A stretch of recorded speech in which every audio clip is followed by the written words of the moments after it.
Listo, muy buenas tardes a todos nuestros amigos y amigas que el día de hoy se dieron una cita junto con nosotros en nuestra querida página Quilago Quijos Tours. Vamos a esperar un momentito para que todos puedan integrarse y así no se pierdan nada de lo que vayan a decir nuestros expositores.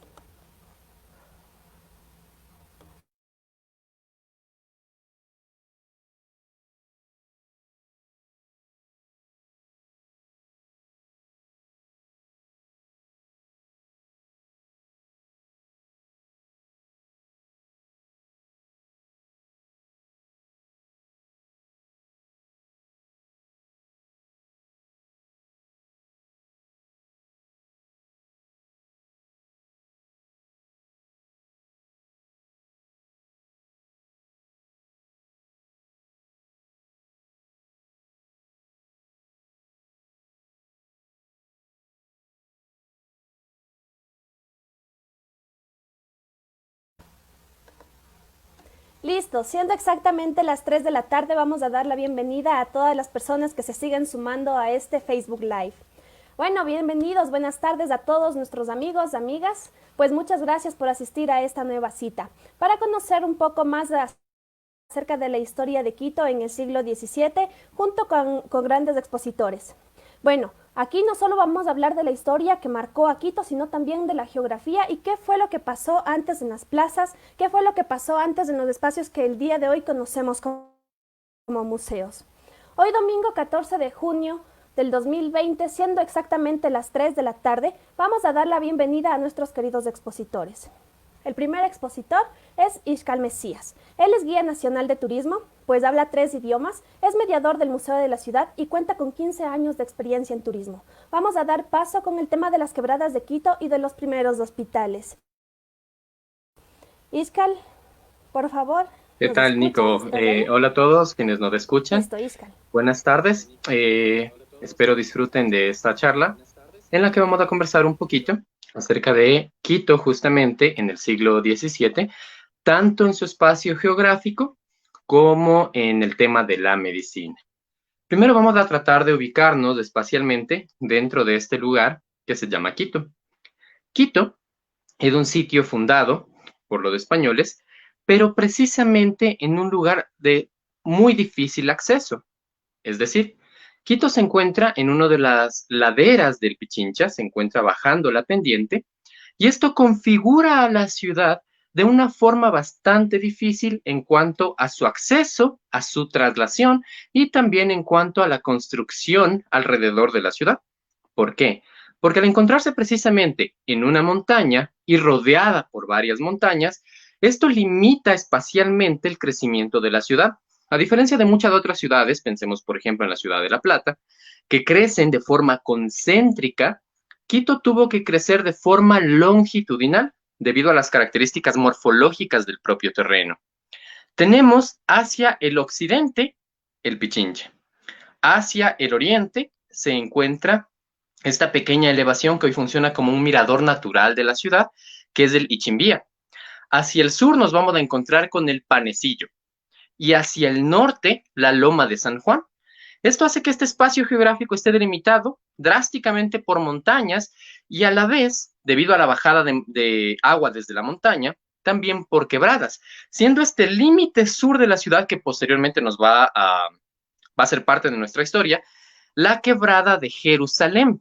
Es esta quebrada larga que posteriormente se va a configurar como la calle 24 de Mayo.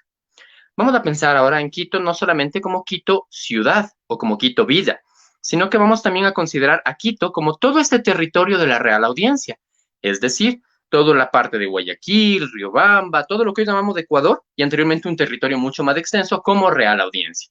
Entonces vamos a encontrar en los bordes de todo este lugar, que se va a configurar como la ciudad de Quito, al Cayambe, al Cotopaxi, vamos a encontrarnos con varios ríos, algunos cercanos y otros que atraviesan directamente la ciudad, tal es el caso del río Machangara, siendo este río uno de los principales afluentes de agua para Quito, en esa época un río no contaminado, permitía el acceso directo al líquido vital. Al mismo tiempo, desde la parte superior de la montaña, desde el sector de San Juan hacia arriba, nos vamos a encontrar con la chorrera del Pichincha. siendo esta una cascada que anteriormente llegaba a proveer cerca de 200 litros por segundo por la gran caída de agua. Obviamente las nieves se han ido secando, han ido desapareciendo, mucho de afluente de ojos de agua y poglios que existían en el Pichincha también fueron secándose, haciendo que esta gran cascada se convierta en lo que doy un pequeño hilo de agua, del cual todavía seguimos aprovisionando y aprovechando el líquido vital para aprovisionar a la ciudad. Luego, por este mismo espacio geográfico delimitado tanto por las quebradas como por las montañas, va a ser necesario el ubicar sectores específicos. Y es así que van a aparecer los ejidos. Estos sectores destinados para el pastoreo y también como la de afueras, como los límites más excéntricos de la ciudad. Yendo hacia el norte, nos vamos a encontrar con el gran ejido de Añaquito, llamado así por una anterior laguna que existía, que hasta el siglo XVII todavía tenía remanentes de agua, pero se había convertido principalmente en una ciénega, siendo un lodazal, siendo un pantano. Y hacia el sur, por otro lado, vamos a encontrarnos con una gran explanada que también tendría originalmente agua, que es Turubamba, toda la parte sur donde anteriormente se encontraba el registro civil. En estos sectores más foráneos de la ciudad es donde, además del pastoreo, tanto del ganado vacuno como del ganado bovino, nosotros vamos a encontrarnos con muchos lugares, con muchas granjas, con muchos terrenos fértiles, donde efectivamente se colocaron las granjas que posteriormente aprovisionarían a la ciudad. Y hacia la parte sur, por otro lado, no solamente que existían estas granjas, predominantemente controladas por pueblos nativos, sino que también existían poblaciones civiles indígenas, inclusive anteriores a la conquista, pero que posteriormente van a ser ya parte de este conglomerado humano nuevo que empieza a configurarse como la ciudad de Quito, ¿no? En estos lugares también, hacia las afueras de la ciudad, vamos a encontrarnos con obrajes, y estos obrajes, justamente por la presencia y cercanía que tendrían con el ganado, van a permitir la factura de telas, de lienzos, de ropajes para aprovisionar a la ciudad. Eso en cuanto al espacio geográfico. Este espacio geográfico al mismo tiempo se va a ver modificado desde este siglo, desde el siglo XVII. ¿Por qué? Porque si bien originalmente para poder atravesar las quebradas era necesario cavar socavones que permitieran que el agua se desviara y permitieran pequeños pasos secos, desde el siglo XVII, gracias a nuevos sistemas de construcción, entre esos sistemas que fueron integrados gracias al apoyo de comunidades religiosas como los jesuitas, se inicia un nuevo tipo de construcción conocido como arquerías. Estas arquerías van a ser sistemas de arcos que se contraponen entre sí para soportar pesos sobre los mismos. Entonces, sobre las quebradas, para no cortar el flujo de agua, sino permitir que continúe el flujo de agua, pero al mismo tiempo tener un espacio suficiente para construcción, se empiezan a cerrar estas quebradas con estos túneles, con estos ductos, con esto de arquerías, y esto permite que las quebradas sean cerradas, mas no selladas, y sobre las mismas se da inicio a la construcción de nuevos monumentos, casas, de iglesias. Casos célebres tenemos detrás de la iglesia de la catedral, por ejemplo, existía anteriormente esta quebrada de Sanguña. Gracias a esta quebrada de Sanguña se aprovisionaba primero de líquido vital la misma plaza grande con la fuente que anteriormente existía allí, y posteriormente, una vez tapada la quebrada, se permite la construcción del pequeño sagrario que se encuentra detrás de la iglesia. Si nos vamos un poco más hacia el sur, influencia de esta misma quebrada, nos vamos a encontrar con la iglesia de la Compañía, misma que logra ser construida precisamente luego de que la quebrada ha sido tapada y permite la construcción y el emplazamiento de esta construcción monumental de gran tamaño y bastante pesada. Este mismo sistema de arquería se ha mantenido hasta el día de hoy, siendo que muchas veces ha sido el causante de filtraciones de humedad. Tenemos, por ejemplo, el Teatro Sucre, que hasta ahora presenta mucha humedad debido a estas quebradas, y también ha permitido que muchas veces se pueda renovar el espacio físico, se pueda restaurar el espacio físico para darle sustento a las construcciones monumentales. Tal es el caso del Gran Torreón de la Iglesia de la Catedral, que se vio afectado luego del terremoto del 87 y gracias a la arquería se pudo sostener para evitar que colapse, ¿no? Esto en cuanto a la geografía, en cuanto al espacio físico de Quito. Ahora, el tema que nos trajo aquí es hablar justamente también de un poco el funcionamiento de las plazas y demás. Primero vamos a recordar que la Plaza Grande no es la primera plaza que se construye o se destina en la ciudad como una plaza, sino que originalmente sería una pequeña placeta, una pequeña plazoleta, que es la actual plazoleta de la Fundación. Esta pequeña plazoleta se configura para la organización original de la ciudad a partir del 6 de diciembre con la primera sesión de Cabildo que precede Sebastián de Belalcázar. Y luego, en años posteriores, se va a destinar recién este terraplén, que es hoy la Plaza Grande. Y se destina este terraplén precisamente porque el terreno es plano, es lo suficientemente amplio y por la cercanía que tendría con la quebrada, gracias a que el gobernador ordena la construcción de una pequeña fuente de agua. Y bien, ahora sí vamos a pasar al tema de los hospitales y cómo estos hospitales, cómo este hospital empieza a desempeñar funciones. Vamos a irnos primero un poco hacia el pasado para comprender de dónde viene y por qué se lo construye, hasta ya asentarnos en el siglo XVII. Ahora, el hospital, que hoy conocemos como Hospital San Juan de Dios, primero no es el primer hospital que se construye en ese territorio. Tenemos la presencia de un hospital primigenio, posiblemente un hospital de sangre, como se los llamaba en ese tiempo, a los hospitales de campaña o pequeñas covachas que se establecían para la atención de toda ciudad española fundada, para justamente ejercer las leyes que habían sido impuestas por la corona española. Este hospital primigenio posiblemente se construye junto con la ciudad, que inicia como una villa, para el año de 1534, perdón. Entonces inicia este hospital del cual no hay mayores registros, más que un archivo de contratación municipal donde consta la contratación de los hierros para el hospital. ¿Qué son los hierros del hospital? Los hierros del hospital eran los hierros con la efigie, con el anagrama de toda institución pública que se establecía, la cual servía para marcar el ganado al rojo vivo. De este hospital quedan solamente estas memorias y este pequeño archivo de contratación, donde constan los hierros para el hospital con el anagrama de la Virgen María, de Nuestra Señora, ¿no? Este hospital de Nuestra Señora de la Antigua va a empezar sus funciones, el cual desaparece después, en las actuales calles García Moreno y Chile, donde hoy se encuentra el convento de la Concepción.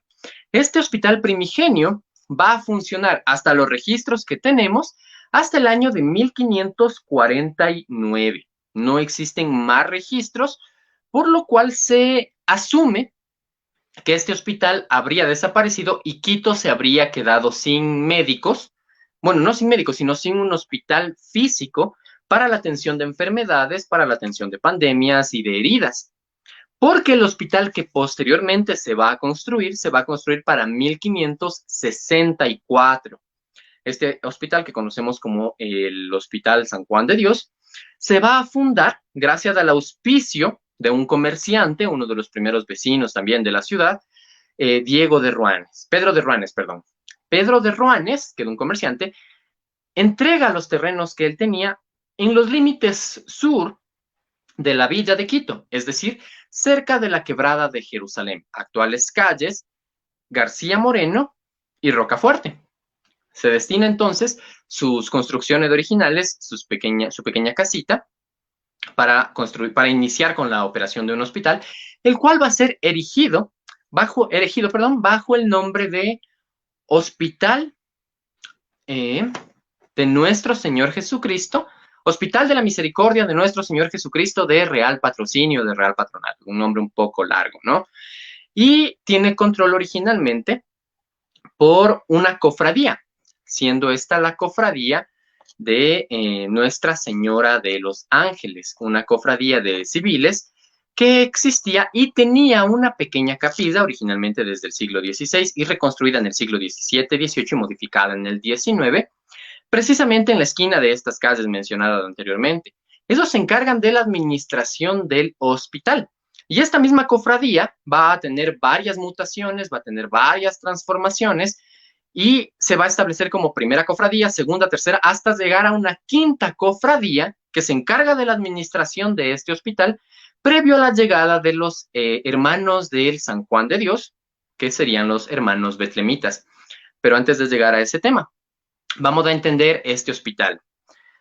Primero, nuevamente, nos conectamos con el espacio geográfico. ¿Por qué se establece el hospital precisamente aquí, al filo de una quebrada?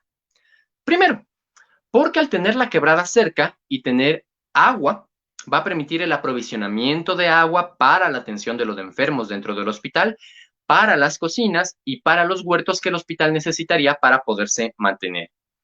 Al mismo tiempo, se coloca este hospital aquí para que se encuentre lejos, pero no tanto, sino lo suficiente, de la población civil y de esta manera colocar a todos los infectados en los lazaretos que existían y evitar de esta forma el contagio de más enfermedades, pestes y plagas dentro de la ciudad.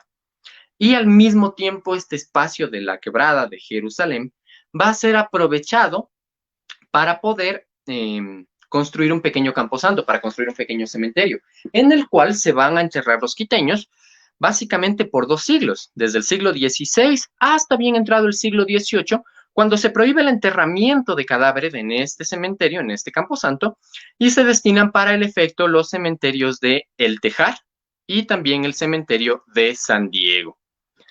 Por eso es que el hospital se encuentra precisamente en ese espacio geográfico, ¿no? Es decir, no es coincidencia que el mismo haya sido colocado en este lugar.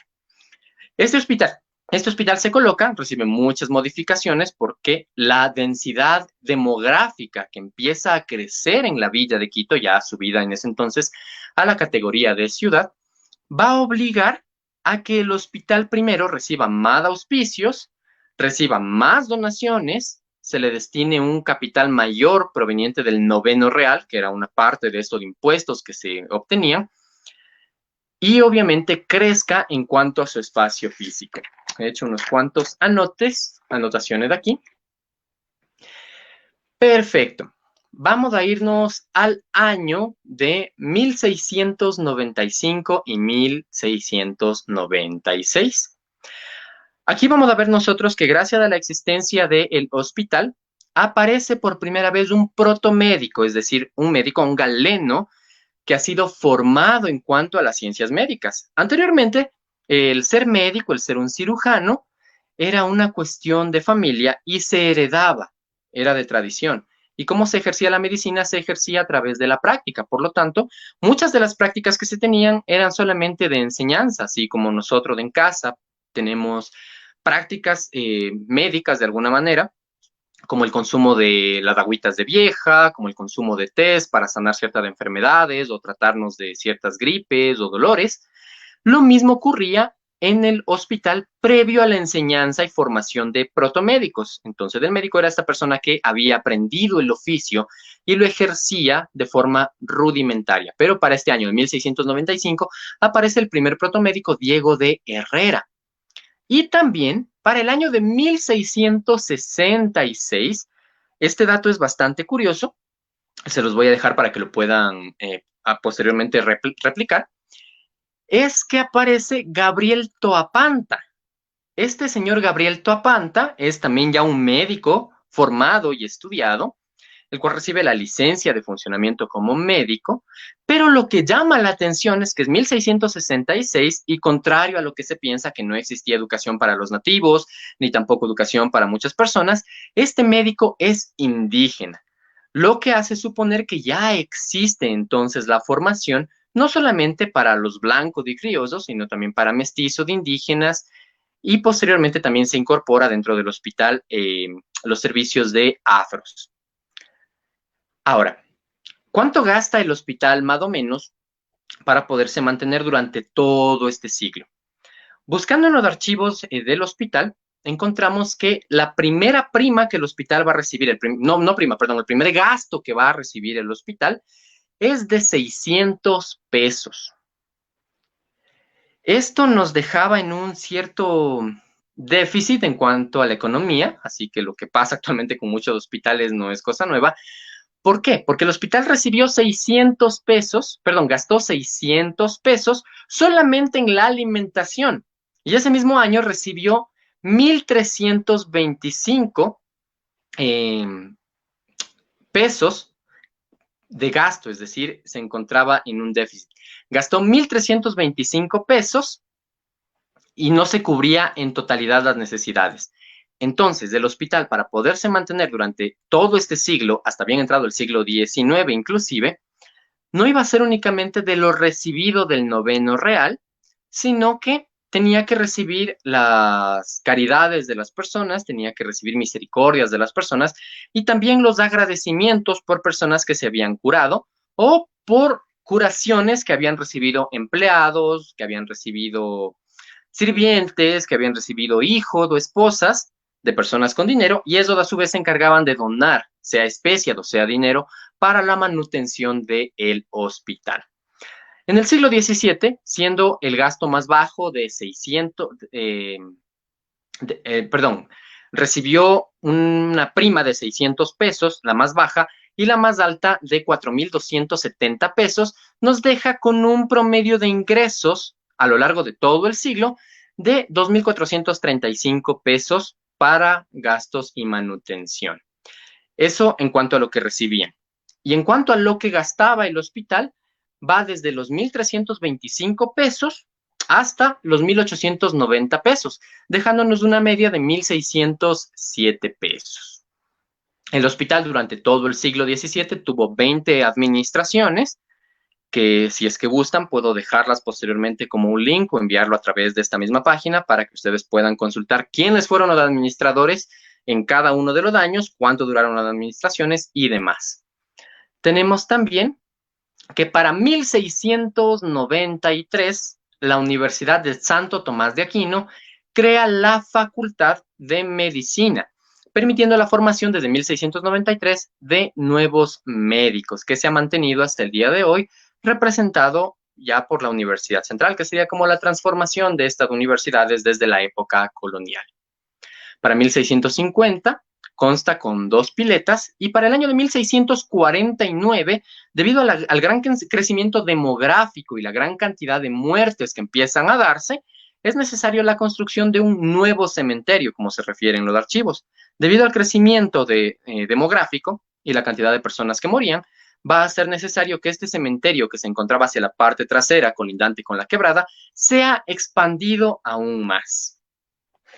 También, dentro de los archivos, voy a abrir el libro nada más, vamos a encontrarnos que durante todo este siglo se dieron varias enfermedades, mismas que fueron atendidas dentro del hospital, y estas enfermedades atacaban a la población civil general debido a las condiciones de desaseo que presentaba la ciudad de Quito, y esto a su vez se agravaba precisamente por la conformación morfológica de la ciudad. Ya les voy a explicar el por qué.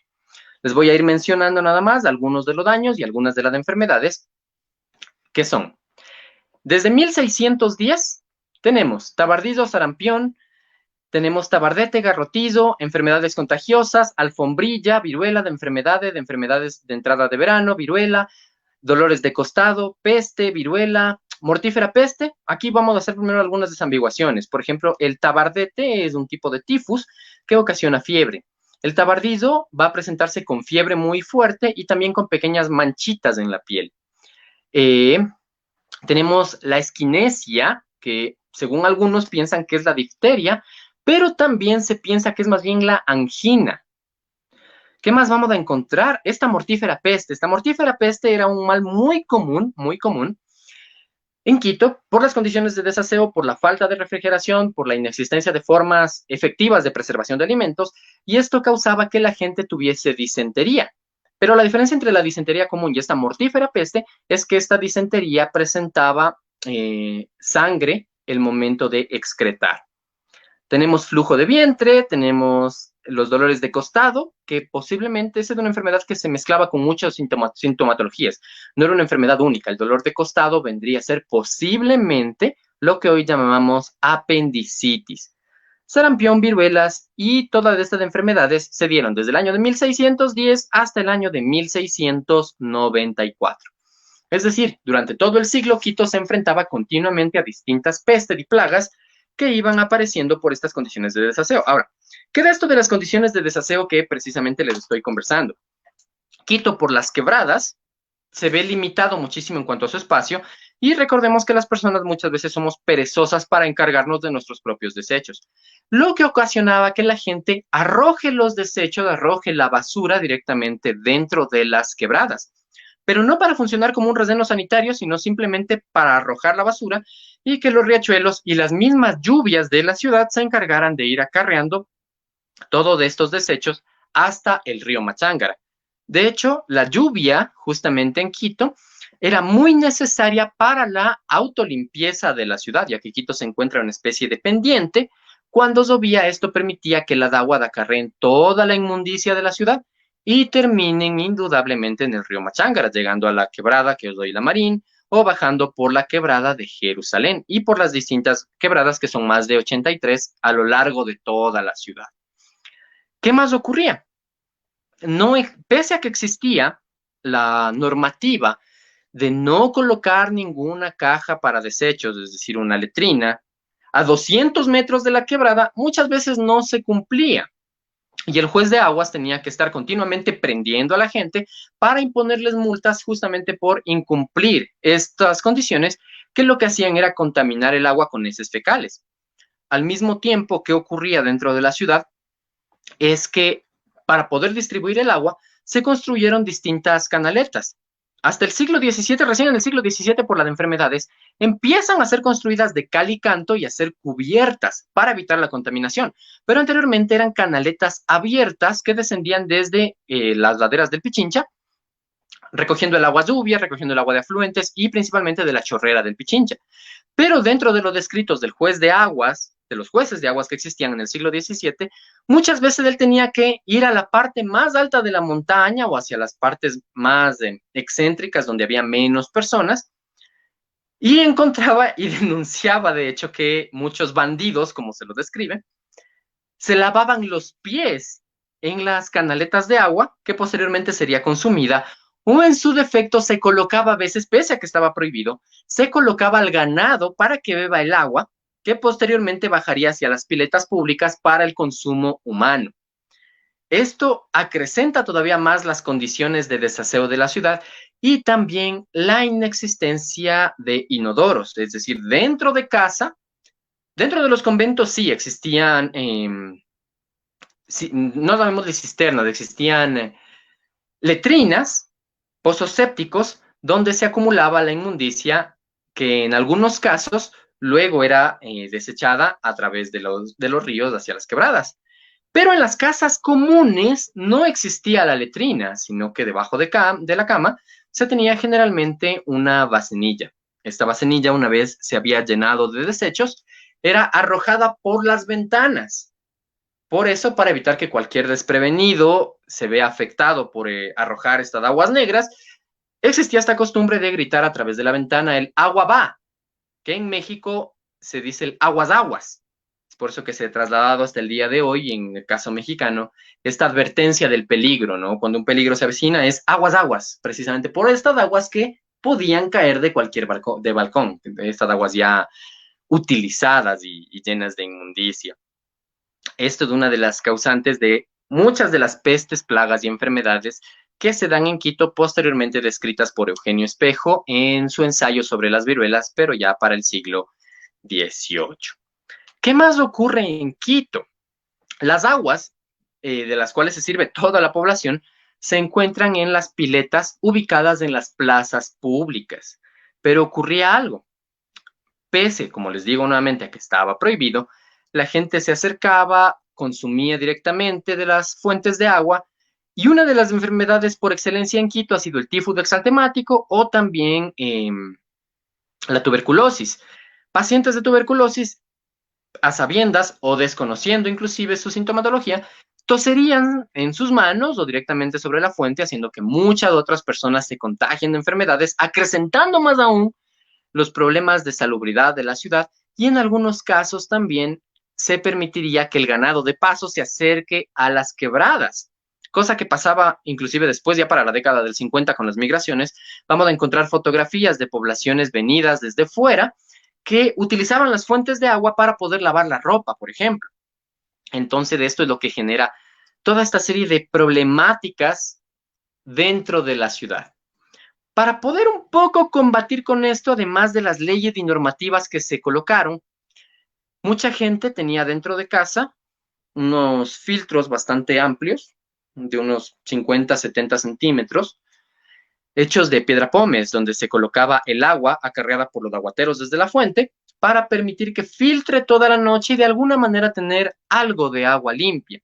Y para limpiar esta ciudad se utilizaron los servicios de indígenas provenientes de Zambi, Sanayón, Llano Grande, Llano Chico, Calderón, en calidad de capariches. Estos capariches serían los barrenderos de la ciudad que por las noches se encargarían de ir barriéndola de inmundicias y se destinaba principalmente a dos quebradas, la quebrada de Jerusalén y la quebrada que es hoy la Marín.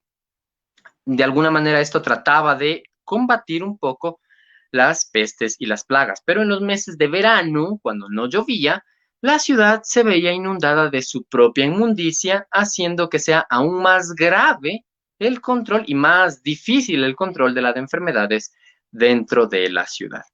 Esto es todo cuanto puedo decirles acerca de este Quito del siglo XVII, acerca un poco de estos hospitales.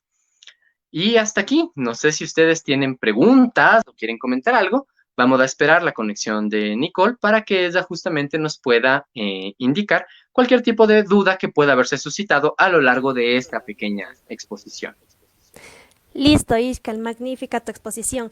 Sí, bueno, aquí nos preguntan que qué era una cofradía, pero bueno, ¿nos podrías explicar quiénes eran estas personas, cómo se creaban? Si nos puedes dar un poquito más de información sobre esto. Claro que sí. En la ciudad de Quito, con el crecimiento demográfico, se establecen dos tipos de funcionamientos sociales, las cofradías y los gremios. Un gremio sería un grupo de artesanos dedicados a un mismo oficio que podrían tener o no un santo de devoción o un santo patrono, mientras que las cofradías eran conjuntos de civiles de cualquier oficio, de cualquier procedencia, que tenían como rasgo común la devoción a un mismo santo. Entonces, estas cofradías se unirían entre sí, entregarían dinero de su cofradía para la construcción de capillas o en su defecto altares dentro de las iglesias, dineros para la misa y dineros para entregar las obras de misericordia y caridad, es decir, la entrega de vituallas a los hospitales, del atender a las personas que se encontraban en situación de mendicidad, permitir que las mujeres huérfanas puedan pagar una dote para casarse, etcétera, etcétera, etcétera. Listo, magnífico. Muchísimas gracias, Ishkal, por acompañarnos. Para recordarles a nuestros invitados, pues que si tienen alguna pregunta, nos pueden realizar. Nuestros expositores están gustosos de poderles ayudar. Bueno, ahora también vamos a darle la bienvenida a nuestro siguiente expositor. Él es el licenciado Óscar Guevara. Él es graduado en la Universidad Central del Ecuador, en la carrera de Turismo Ecológico. Es docente titular de Bachillerato Técnico en Turismo de la Unidad Educativa Patrimonio de la Humanidad. Docente de calidad educativa reconocido por la INEVAL. También es un docente de Historia Colonial aplicada al turismo. Es el coordinador del área de ventas e información turística. También es el coordinador del proyecto de jóvenes mediadores culturales de los museos del Centro Histórico de Quito. Coordinador también del proyecto de innovación educativa entre el Minedu y el Mintur. Y también es un guía profesional de turismo. Ahora le vamos a dar la bienvenida pues con el tema de las primeras órdenes religiosas y qué era lo que pasaba en las plazas de Quito. Listo, Oscar, muchas gracias. Sí, Agradeciéndoles primero la invitación. ¿Me escuchan? ¿Sí me escuchan? Sí, se le escucha. Sí, adelante. Ya, listo.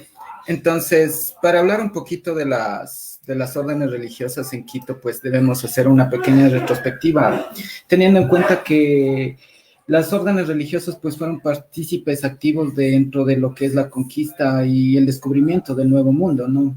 Es así que a partir de la llegada de Cristóbal Colón en el año de 1492, pues prácticamente se empiezan a configurar una serie de órdenes y se empiezan a sentar a lo largo de toda América. Muchas de estas órdenes pues estaban estaban enfocadas en lo que es la evangelización, ¿no? Tal es el caso de muchos de estos religiosos que empezaron a participar activamente en los procesos de conquista del Nuevo Mundo. Hay que señalar que prácticamente la corona española se convirtió en un representante fiel de la Iglesia Católica. Tanto es así que fueron nombrados por una bula papal en el año de 1493 como vicarios de Cristo, ¿no? Lo que les daba la responsabilidad tanto de evangelizar como de empezar a dar este tipo de situaciones a lo largo de la colonia, ¿ya? La Iglesia Católica, pues, prácticamente introdujo una organización, ¿no? Se convirtieron estas órdenes religiosas o los religiosos se convirtieron en una bisagra entre las poblaciones locales y los conquistadores españoles, ¿no? La organización de las iglesias, pues, prácticamente se las empezó a dar a través de arzobispados, obispados, parroquias y doctrinas, ¿ya? Esta relación, se puede decir, era la bisagra fundamental entre los pobladores, ¿no? Y los conquistadores. Parte fundamental del clero fue separarse, ¿no? Entre el clero secular y el clero regular, ¿no? Entendiendo como el clero secular a los párrocos o religiosos que no pertenecían a una orden religiosa en sí, ¿no? Y el clero regular, pues prácticamente son las órdenes religiosas que participaron mejor dicho, para las órdenes regulares son las órdenes en sí, ¿no? Que estaban asentadas ya en España, ¿no? Tales como los franciscanos, los mercedarios y los agustinos y los dominicos, ¿ya? Entonces, entendiendo esto un poquito, ¿no? Cuando se empieza el proceso de conquista por Sebastián de Benalcázar a las tierras o a la capital norte del imperio, pues empiezan a sufrir una presión por la llegada de Alvarado desde Guatemala. Entonces ellos se apresuran y empiezan su labor de conquista asentándose en lo que hoy conocemos como la provincia de Chimborazo, ¿ya? Fundando la ciudad de Santiago de Quito. Conmemorando esta fundación, pues prácticamente le levantan la primera iglesia en 1534, ¿no? Que es conocida como la Valvanera, ¿no? Desgraciadamente, todo lo que es el casco colonial fue destruido en 1797, incluida la iglesia, por el terremoto que sufrió la provincia de Chimborazo. Entonces, entendiendo esta pequeña introducción, ¿no? Los primeros religiosos o los primeros párrocos que llegaron aquí fueron Juan de Rodríguez y Francisco Jiménez, ¿no? Que a través del cabildo fueron nombrados como los primeros curas de la iglesia, ¿no? No se decidió nombrar a otro tipo de órdenes religiosas debido a la relación que existía entre la burocracia española y el clero secular, ¿ya? Entonces, estos clérigos levantan la primera iglesia en el año de 1534, y esta iglesia se convertiría en el año de 1545 en la iglesia mayor de la ciudad de Quito, ¿no? Se la asentó en lo que se conoce como la Plaza Mayor o la Plaza de la Independencia. Entonces, entendiendo esto, ¿no? Que la labor de estos clérigos fue la primera evangelización que sufrieron las poblaciones indígenas en la ciudad de Quito. Estas concesiones se las hicieron debido a la representación que tenían los reyes españoles como delegados de la sede apostólica en el Nuevo Mundo, ¿no? Entonces esto les daba la responsabilidad de levantar iglesias y asentar a las congregaciones religiosas en América. Entonces, entendiendo esto, Sebastián de Benalcázar, resolviendo las diferencias que existían entre los conquistadores, y empezó por encargo de Diego de Almagro la fundación de Quito en 1534, entrando a Quito o en las ruinas de Quito, la cual fue saqueada e incendiada por Rumiñahui, ¿no? Entonces, Sebastián de Benalcázar funda la ciudad sobre las cenizas de la antigua ciudad de Quito, ¿no? Para entender un poquito de cómo se fueron desarrollando estas órdenes religiosas, ¿no? Hay que entender que a partir de 1534 los mercedarios estuvieron presentes en la fundación de la ciudad de San Francisco de Quito. Al mando del fray Hernando de Granada, los mercedarios empezaron a erigir una pequeña capilla, ¿no? en la parte norte de la ciudad de Quito. A partir de 1537 ellos solicitan 4 solares para levantar una pequeña capilla, ¿no? La que se conoce como la capilla de San Juan de Letrán. Esta capilla pues no fue algo tan imponente, ¿no? Debido a la falta de clérigos se hizo una capilla muy sencillita. Entonces, a lo largo del tiempo y debido a la estrecha relación que existía entre los mercedarios con los conquistadores, pues prácticamente se decidió apoyar a esta orden religiosa, ¿no? Tal es el caso que el mismo Gonzalo Pizarro construye una pequeña bóveda y una capellanía en el año de 1496 para que su hermano descanse y su linaje también en dicha capilla. Hacia el año de 1554, Francisco Jesús de Bolaños, que es un mercedario, ¿no? Prácticamente que su devoción hacia la hermandad, pues empezó a motivar que muchos de los religiosos mercedarios empiecen a asentar aquí en Quito, ¿no? Entonces empezaron la construcción de una pequeña ermita que la bautizaron como San José, que hasta la actualidad se la puede encontrar y es la que conocemos como la iglesia del Tejar, ¿no? Esta obra, pues prácticamente tenía un costo más o menos de 40,000 pesos, ¿no? Que no disponía la hermandad, ¿no? Entonces decidieron hacer una peregrinación a lo largo de América para juntar los fondos para empezar la construcción de este templo, ¿no? Que es el que prácticamente a partir del siglo XVII se empieza a erigir el templo que tenemos en la actualidad. La labor misionera de los mercedarios, pues, se enfocó en la evangelización y la eliminación de las herejías de la población indígena. Esto costó vidas y sangre, ¿no? Por parte de los mercedarios, pero ellos nunca dejaron de brindar esta fe y estas costumbres a las poblaciones indígenas, ¿no? Además, también establecieron ciertos gremios y cofradías que eran grupos de maestros y aprendices, ¿no? Que se asentaron junto con la orden mercedaria. Hay que reconocerles a los mercedarios uno de los más grandes prodigios, es la devoción a la Virgen de la Merced que motivaron a la población naciente, ¿no? Se dice que 40 años después de la fundación, en el año de 1575, se presenta la erupción del volcán Pichincha, ¿no? La historia cuenta que la montaña rugía y empezó a generar temblores dentro de la ciudad, ¿no? Lo que generó este pánico en la población local. Entonces, el cielo, debido a las cenizas, se tornó negro, ¿no? Y las poblaciones, tanto mestizas como españolas e indígenas, se asustaron tanto que decidieron refugiarse en esta pequeña capilla, ¿no? El comendador Fray Alonso de Ambía ofreció una misa en honor de la Virgen de la Merced, ¿no? Entonces, al ofrecer el sacrificio y las ofrendas hacia Dios, pues un rayo de luz rompió lo que es las tinieblas, ¿no? El pueblo atónito ante semejante milagro, pues decidieron sacar la imagen de la Virgen de la Merced a la puerta del convento para así calmar el dolor de los fieles, ¿no? Esta motivación pues se extendió a lo largo de la Real Audiencia de Quito. Tal es así que tenemos en la ciudad de La Tacunga también una procesión que está en honor a la Virgen de la Merced. Entonces los mercedarios y su labor evangelizadora pues fue crucial en los primeros años de la conquista española. Otra de las órdenes asentadas en la ciudad de Quito, pues fue la misión de los franciscanos, ¿no? Llegados en el año de 1536, comandados por Fray Jodoco Rique y Fray Pedro Gocial, que empezaron esta noble labor no solamente de la evangelización, sino de la educación de la población indígena en la ciudad de Quito. Dice, fundaron una pequeña capilla, que la consagraron a San Pablo. Y esto se debe, y no la bautizaron como San Francisco, sino San Pablo, porque se conmemora el 25 de enero la conversión de este santo, ¿no?, al cristianismo.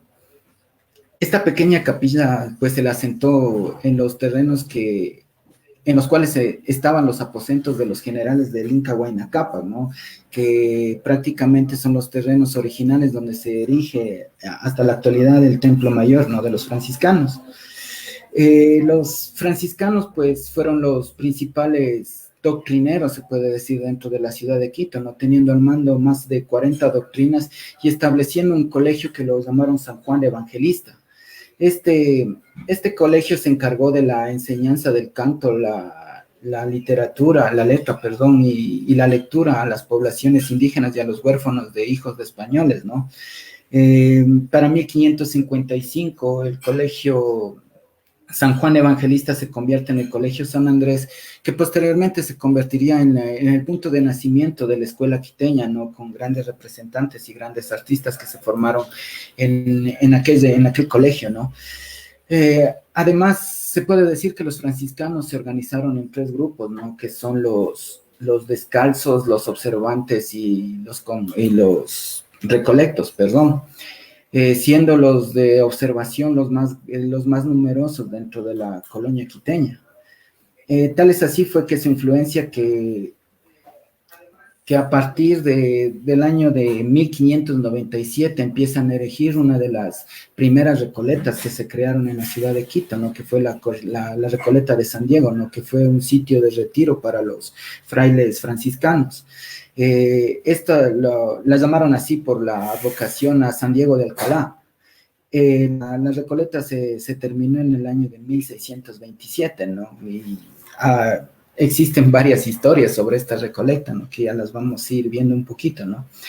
Sin duda alguna, los franciscanos no solo contribuyeron con esta labor de la educación, no son parte de la mítica de la ciudad de Quito, ¿no? Por ejemplo, el fray Jodoco Rique se dice que fue uno de los primeros que trajeron las espigas de trigo y de cebada acá a la ciudad de Quito. Otro de los, se puede decir, de los mitos es la construcción de la primera cervecería, que sería la segunda en América, ¿no? La primera se la levantó en Nueva España, ¿no? Y Fray Jodoco Rique también es uno de los principales involucrados en la elaboración de esta bebida, ¿no? Además, otro de los franciscanos muy conocidos fue don Manuel Almeida, ¿no? Más conocido como el Padre Almeida, ¿no? Y las historias cuentan que el Padre Almeida, pues, prácticamente surgió a lo largo de su estadía dentro de la Recoleta, pues prácticamente como una persona que estaba enfocada en lo que es la vida bohemia, ¿no? Para entender los pecados, ¿no? Entonces la historia dice que el Padre Almeida, pues prácticamente escapaba todas las noches de la Recoleta, trepando por una imagen de Cristo, en el cual una de esas noches él le habló, ¿no? Y le dijo, ¿hasta cuándo, Padre Almeida? El padre le respondió, hasta la vuelta, señor, ¿no? Además se ha tejido una serie de historias, por ejemplo, que es autor de varios poemas, en este caso, y de canciones, ¿no? Como es el villancico El Dulce Jesús Mío, que lo tenemos hasta la actualidad. Entonces, la labor de los franciscanos, pues, fue su aporte tanto en la religión como en la cultura y en la vida social de la naciente colonia, ¿no? Otro de las órdenes religiosas que se asentaron en la ciudad de Quito fue la misión de los predicadores, o la orden de Santo Domingo de Guzmán, ¿no? Establecidos en América desde el año de 1512, ¿no? Su labor de evangelización fue de manera pacífica, se puede decir que estaba en contra de las situaciones que planteaban la cuestión española, ¿no? De los abusos cometidos en los primeros años de la conquista, ¿no? Entonces, muy conocidos por la defensa de los derechos de los indígenas fueron los clérigos Bartolomé de las Casas o Fray Tomás de Berlanga, que denunciaron ante la corona y ante la representación de la iglesia estos abusos sobre la población indígena, ¿no? La orden de los predicadores se estableció en Quito en junio de 1541, ¿no? El padre Gregorio de Sarazo fue uno de los principales, o quien encabezaba esta orden aquí en la Real Audiencia de Quito, ¿no? Muchos de las labores que hicieron a través de la evangelización les permitieron que esta orden pida unos solares al cabildo quiteño, y estos les donaron unos solares que están en la entrada del barrio de la Loma Grande, ¿no? Que es donde se asienta actualmente el templo de Santo Domingo, ¿no? Para la construcción de su pequeño templo, pues empezó en el año de 1541, ¿no? Se empieza asignar el solar a la comunidad de padres dominicos, que posteriormente y después de haberse levantado en una capilla provisional, los planos definitivos que persisten a la actualidad fueron hechos en el año de 1581, donde se empieza a levantar el templo actual, y el arquitecto fue Francisco Becerra. Cabe señalar que la labor evangelista de la orden siempre estuvo enfocada de una manera pacífica, ¿no? Lo que permitió que la orden se esparciera a lo largo de la Real Audiencia de Quito, fundando en los puntos principales templos, ¿no? A lo largo y ancho de la Real Audiencia de Quito. También debemos señalar que existen grandes personajes dentro de la orden, ¿no? Como Fray Tomás de Berlanga, que se le atribuye el descubrimiento de las Islas Galápagos, ¿no? Dice que él partió desde Centroamérica para viajar hasta el sur. A mitad de camino se quedaron sin víveres y sin agua. Entonces, Fray Tomás de Berlanga se encuentra con un grupo de pequeñas islas, ¿no? En donde deciden desembarcar para buscar sobre todo el líquido vital, ¿no? Al no encontrar en la primera isla, pues pueden observar a lo lejos una isla de mayor tamaño, ¿no? Entonces desembarcan nuevamente en esta isla de mayor tamaño y elevan una misa. Luego de esta misa, pues se separan en grupos de a dos y empiezan a buscar el líquido vital, ¿no? Encontrándolo en una quebrada, ¿no? Entonces, lo que Fray Tomás de Berlanga pudo divisar es un grupo mayor de islas, ¿no? Entonces, lo que este fraile con lo que se había topado fueron las Islas Galápagos, ¿ya? También podemos decir que otros de los personajes que estuvieron dentro de la orden dominica, pues fueron, por ejemplo, Fray Gaspar de Carvajal, ¿no? Que junto con Orellana, pues empezaron la expedición motivados por la búsqueda del país de la canela, ¿no? Que terminó con el descubrimiento del río Amazonas en el año de 1542. También a partir o mejor dicho, para terminar un poquito sobre esta cuestión de los dominicos, ¿no? Otro representante fue Fray Pedro Bedón, ¿no? Que es uno de los grandes representantes de la escuela quiteña en lo que cabe a la pintura, ¿no? Cuenta la historia que desde el 10 de marzo de 1598 escribió al rey Felipe II, ¿no?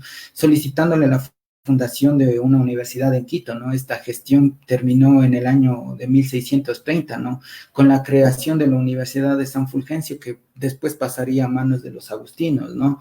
Ya para entonces, y en su afán de propagar la doctrina de Cristo,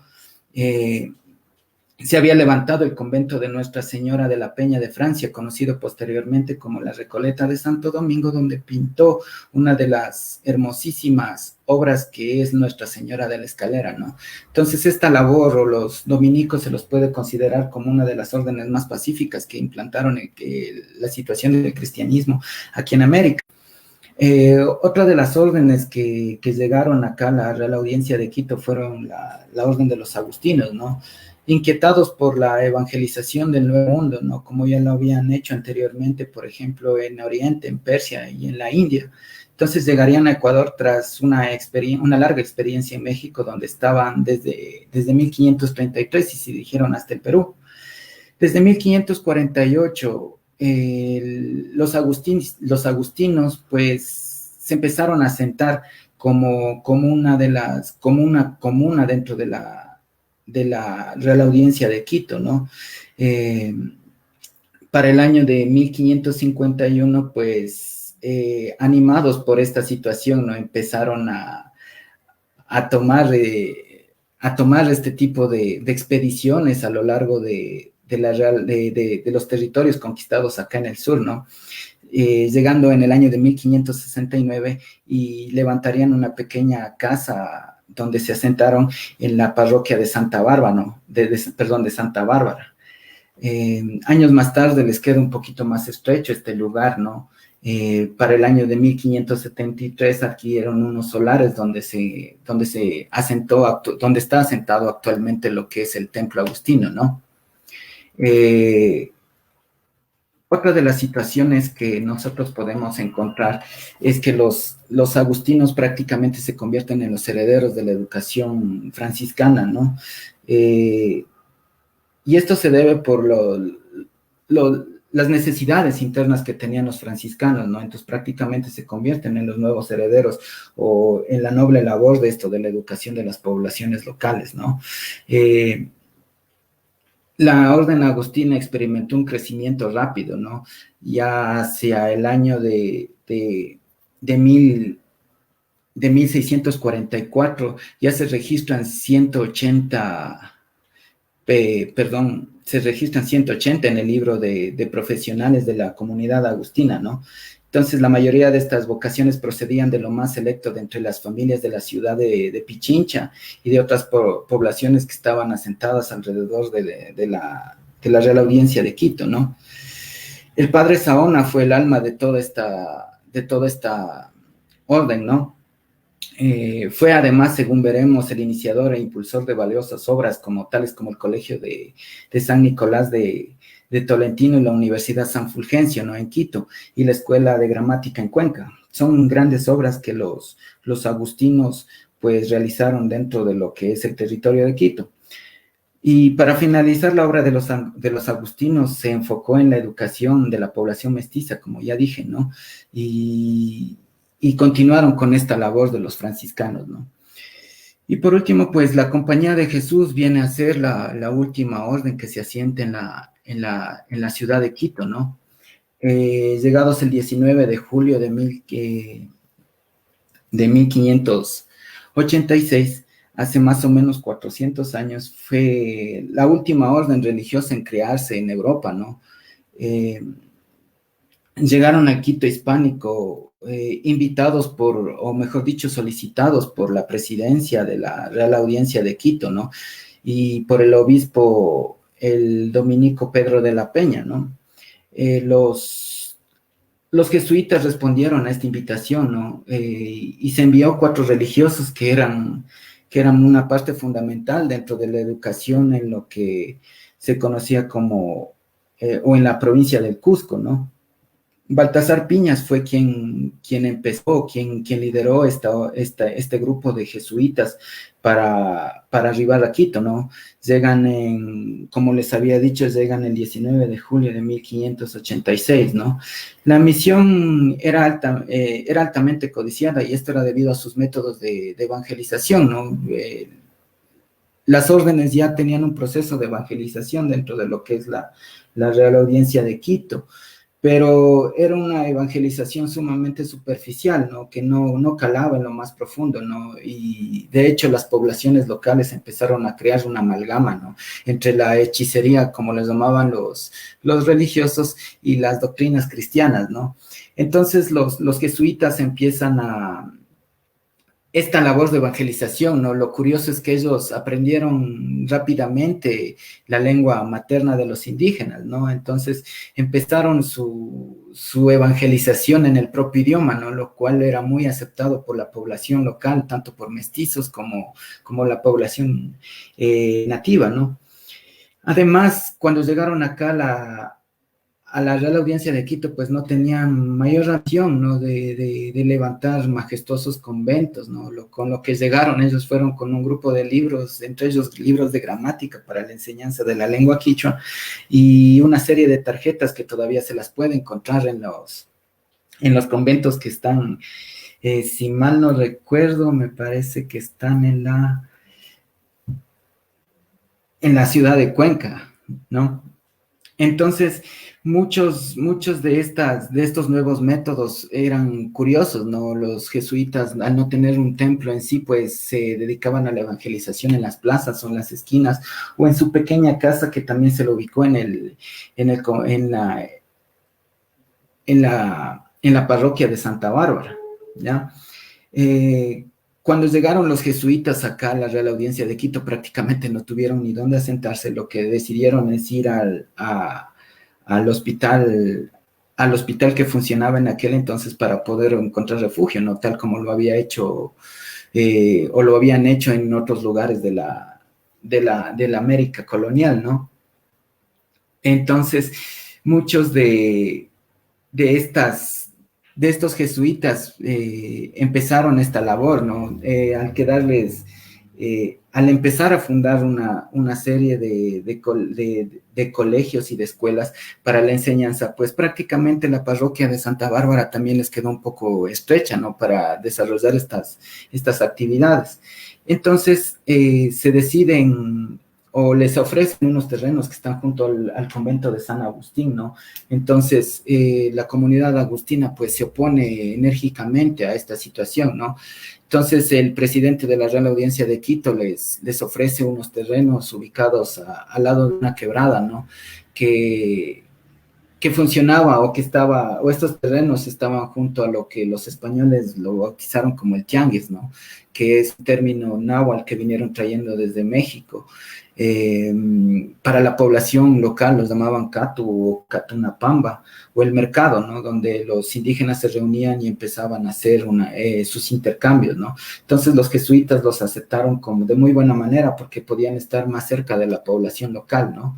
Entonces, es así que estas órdenes se establecieron con el fin de la conversión de la población local y muchos siglos contribuyeron con esto de la educación, el arte, y dando lugar a un sincretismo que hasta la actualidad ha prevalecido, ¿no? En la ciudad, ¿no? Se empieza el levantamiento de la Compañía de Jesús, pues prácticamente que cerraría esta corona de templos, ¿no?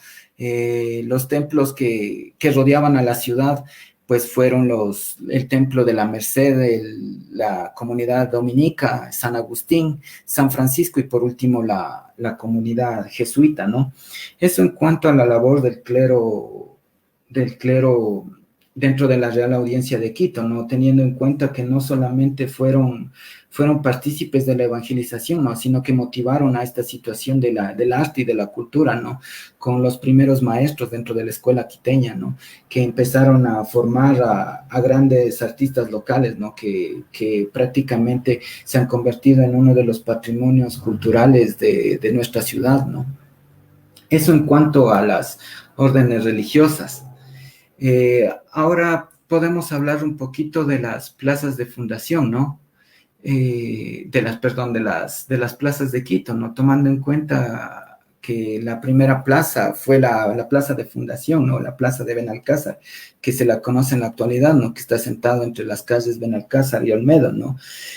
Cuando se crea la Real Audiencia de Quito, con cédula real del 29 de agosto de 1563, se empiezan a establecer los edificios, ¿no? En la plaza donde Sebastián de Benalcázar asentó su vivienda, ¿no? Luego esta plaza o la Plaza Mayor se la traslada a unas calles más abajo, ¿no? Que es donde está actualmente la Plaza de la Independencia, ¿no?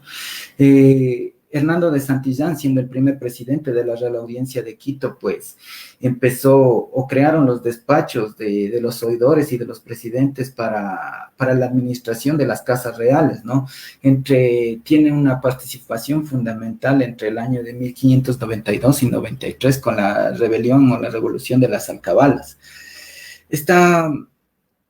Esta se traslada, o mejor dicho, esta plaza de fundación se la traslada a donde está actualmente la Plaza Mayor, ¿no? Donde está rodeado prácticamente de los poderes o de la representación del poder dentro de la colonia, ¿no? Tenemos el caso del Palacio de Carondelet, la Catedral Primada de Quito,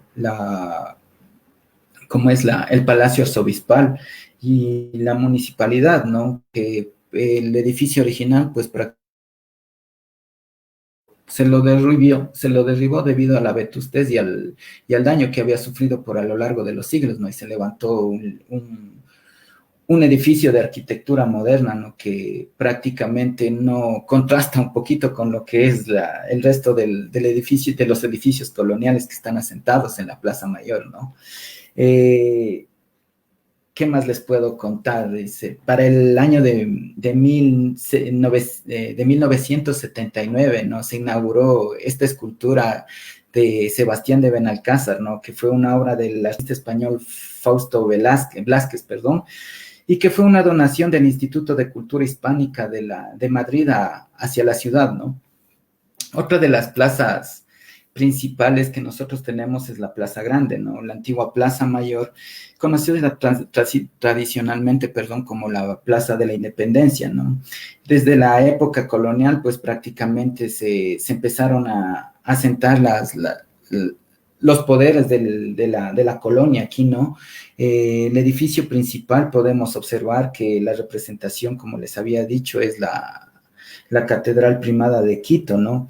Que es el símbolo del poder de Dios dentro de la población, ¿no? Al norte está el Palacio Arzobispal.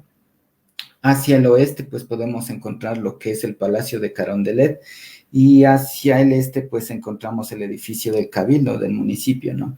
La plaza, pues, se ha convertido en un sitio donde se han dado grandes historias, ¿no?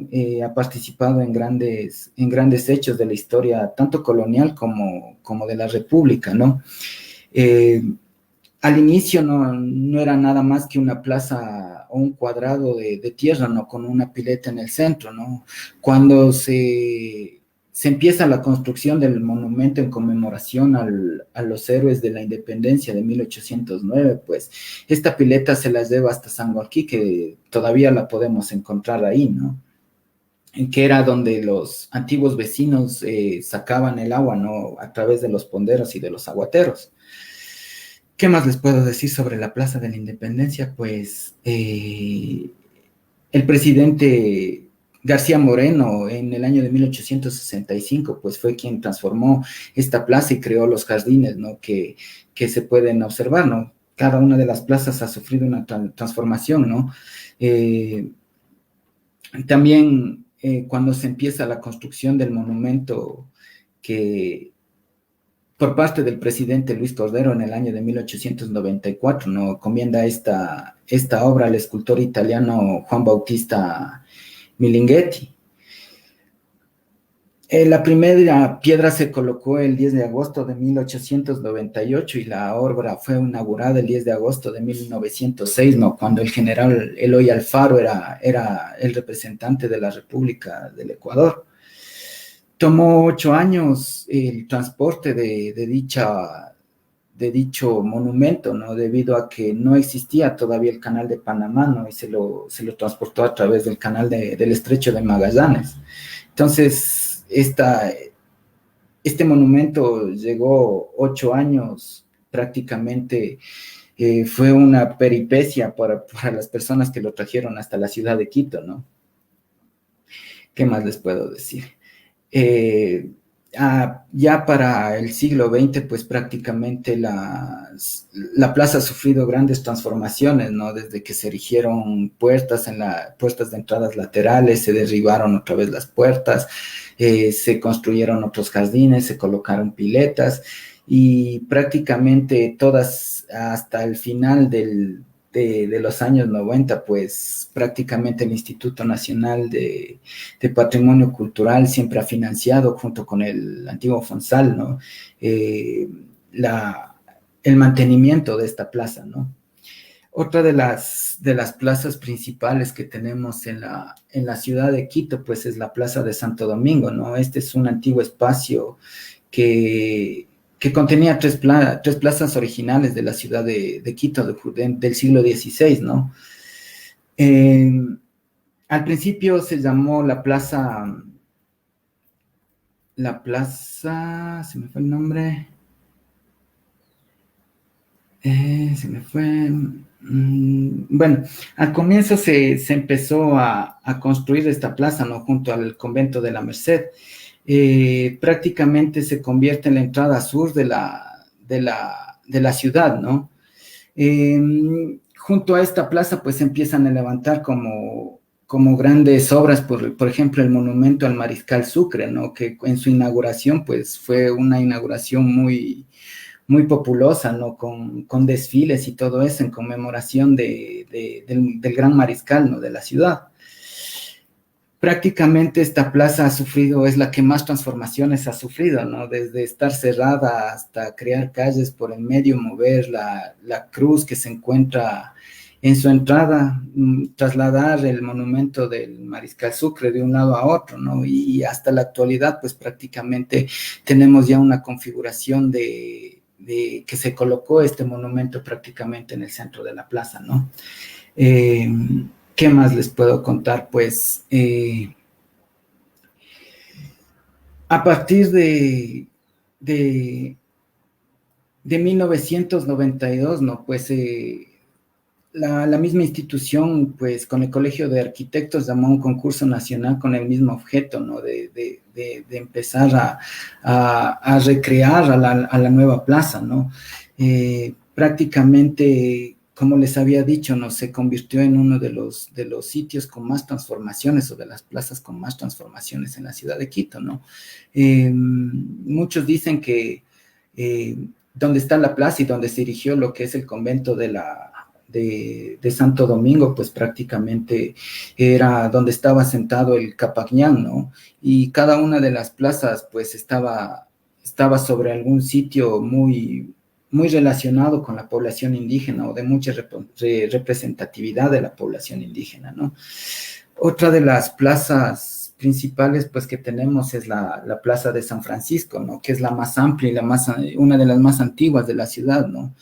Tiene una historia que se remota a épocas anteriores, ¿no? Con la construcción del metro prácticamente se empezó a levantar una serie de vestigios que inclusive eran prehispánicos, ¿no? Aquí funcionaba lo que el mercado indígena, ¿no? Como les dije anteriormente, pues el término que utilizaban los conquistadores españoles era tianguis. Pero para la población indígena era el centro de encuentro para realizar sus intercambios y la venta de algunos productos, ¿no? También prácticamente en esta plaza y donde está el convento de San Francisco, pues eran los terrenos donde estaban las antiguas casas de los capitanes de Huayna Cápac. Su ubicación prácticamente o la transformación de esta plaza se la dio debido a que estaba dentro del corazón de las poblaciones indígenas, ¿no? Y que a principios entre el siglo XVI y XVII, pues fueron partícipes para la evangelización de la población local. La plaza también ha sufrido largas transformaciones a lo largo de la historia, ¿no? Con jardines, con piletas, con levantamiento de monumentos, ¿no? El monumento me parece que es de González Suárez, que se asentaba en una de las esquinas de la plaza, pues se lo trasladó a la Plaza Chica, que está al lado de la casa de los alcaldes, me parece que es ahora, ¿no? También ha sido escenario de paradas militares, de desfiles, ¿no? Y también dicen que la plaza tiene esta transformación, ¿no? Esta connotación bien cultural dentro de la población de Quito, ¿no? En un momento puede haber una procesión y al día siguiente puede haber alguna festividad o alguna parada militar, ¿no? Que denota la gran importancia que tiene esta plaza para la ciudad de Quito. Eso en cuanto a las plazas, no sé si es que tal vez existe alguna pregunta. Si no, pues muchas gracias por el espacio que se da, ¿no?